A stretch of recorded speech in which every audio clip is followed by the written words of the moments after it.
Rothbardianismo. Murray Rothbard foi o primeiro pensador anarcocapitalista. Ele foi influenciado por Mises no aspecto econômico, defendendo um laissez-faire. E na questão dos direitos naturais foi influenciado por John Locke. Sua visão consistia fundamentalmente na premissa que o ser humano nasce com três direitos básicos: o direito de não ter sua vida retirada por outro homem, o direito de não ter sua propriedade usada pelo outro e o direito de não ter sua liberdade cerceada por outra pessoa. E qualquer violação de tais direitos se encaixaria como uma agressão, e qualquer agressão seria considerada antiética, por violar os direitos. Portanto, a ação do Estado de cobrar impostos seria considerada agressão, pois se o indivíduo não pagasse os impostos, culminaria no Estado cerceando sua liberdade.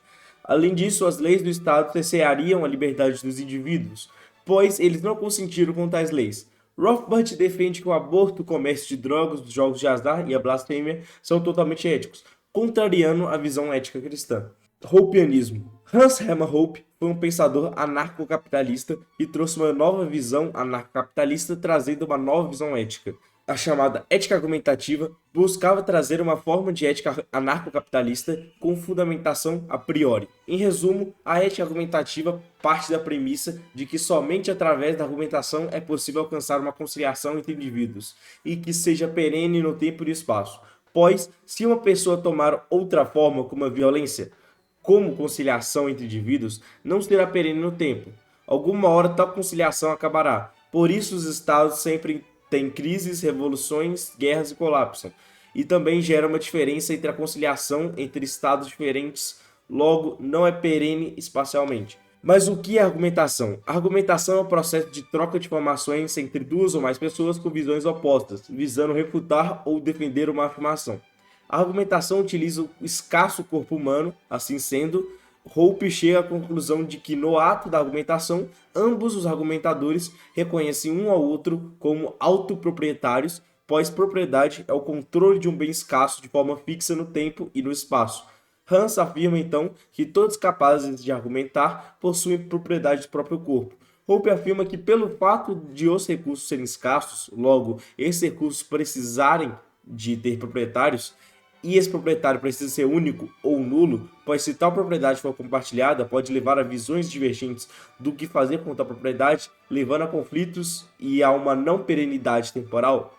Ok, mas quem define de quem é a propriedade? Segundo Hoppe, não pode ser um ente como o Estado, pois tal ente como o Estado não seria perene temporalmente e espacialmente. Então deveria ser o primeiro a utilizar tal recurso, o proprietário, ou alguém que adquiriu o recurso através de uma negociação legítima. Criptoanarquismo. É um movimento com origem em um grupo de matemáticos, criptografistas, programadores e hackers que se preocupavam com a possível intervenção do Estado e perseguição contra indivíduos no ambiente digital. Esses indivíduos defendem uma internet descentralizada, anônima e criptografada. No manifesto criptoanarquista, Timothy May descreve uma internet onde duas pessoas possam trocar mensagens, conduzir negócios e realizar contratos digitais sem nunca conhecer o verdadeiro nome ou a identidade legal da outra parte, onde interações entre dois ou mais indivíduos serão irrastreáveis através de diversos processos criptográficos, onde o pilar da confiança e negociação seria na reputação.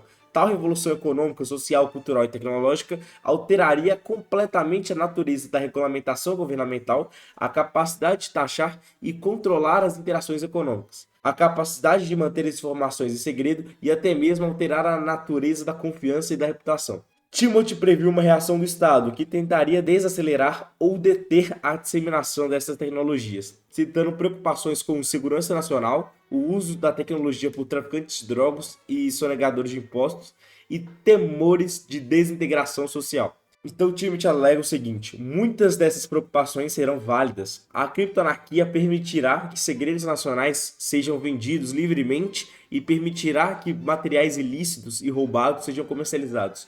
O mercado informatizado e anônimo se tornará um possível abominável mercado para assassinatos e extorsões. Vários elementos criminosos e estrangeiros serão usuários ativos da criptonet. Mas isso não vai parar a propagação da criptoanarquia. O criptoanarquismo não busca estabelecer princípios éticos, mas sim uma forma na qual poderíamos chegar ao anarcapitalismo, através de uma criptografia social, cultural e econômica. As ideias criptoanarquistas influenciaram a criação do Bitcoin e Monero, as principais criptomoedas no quesito privacidade e revolta contra o Estado. Agorismo. Samuel Conquin foi o criador de tal vertente. As suas teorias se baseiam na contra-economia. Em outras palavras, uma economia baseada no mercado negro e cinza. O ponto central do agorismo é a ideia do indivíduo diminuir o impacto do Estado em suas vidas e não diminuir o impacto do Estado por meios estatais. Os principais argumentos em defesa de tal tese seriam o fato de que o Estado tende a ser mais ineficiente do que meios privados genuínos. Logo, depender do Estado para reduzir o Estado seria um meio ineficiente. Os principais pontos defendidos pelo agorismo são a sonegação de impostos, o comércio obscuro, o armamento civil de forma não autorizada pelo Estado, a não participação na política, a pirataria, a produção e comercialização de itens proibidos pelo Estado.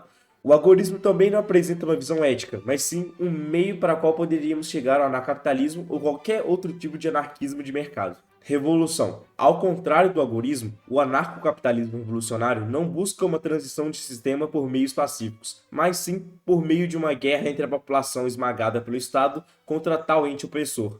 Os revolucionários defendem uma organização militar privada libertária que se armará e organizará uma guerra contra o Estado. O principal argumento de tal grupo é que as principais mudanças políticas da história só foram causadas por conflitos militares, como as guerras civis romanas, a Guerra dos 30 Anos, a Revolução Americana, a Francesa, a Russa, as guerras napoleônicas e as guerras mundiais. Gradualismo. Defendido pela grande maioria dos ANCAPs latinos, como o Cogos, o Ideias Liberais, o Bolsonarista Sul e o Judeu Milei, o gradualismo libertário defende uma transição gradual do sistema atual para o anarcocapitalismo, através da entrada na política, onde os políticos anarcocapitalistas iriam lutar contra o Estado por dentro, impedindo que leis autoritárias passassem e aprovando legislações libertárias. Os defensores desta vertente argumentam que é o método mais seguro e que uma redução gradual do Estado garantirá que, quando a captação se iniciar, as distorções geradas pela intervenção do Estado seriam menores, pois o mercado já teria purificado tais distorções. Por exemplo, empresas que são grandes devido ao intervencionismo estatal teriam, em um cenário de transição abrupta, uma vantagem, pois essas empresas já começaram grandes. Além disso, defendem que a participação política é a principal forma de divulgar as ideias anarcapitalistas e fazer a população acordar para o mal do Estado. Inarquismo. Diferente de todos os modelos anteriores, o inarquismo não parte de uma premissa antropocêntrica com ética e cosmovisão ateia. O inarquismo também não afirma o Estado como um ente antiético e ilegítimo por essência, sendo a vertente mais diferente dentro do anarcocapitalismo. Os anarquistas defendem uma ética cristã e creem na Bíblia como pilar das leis e da sociedade. Os anarquistas não creem que o Estado seja necessário para aplicar o cristianismo à sociedade, porém não creem em uma sociedade tolerante a ideias anticristãs, outras religiões, ateísmo, blasfêmia e adultério. O anarquismo critica e classifica os Estados modernos como ilegítimos, por serem anticristãos. Portanto, a sonegação de impostos e a desobediência civil seria totalmente legítima nesses casos. A anarquia só poderia ser alcançada com uma conversão a um cristianismo verdadeiro e confessional de grande parte da população.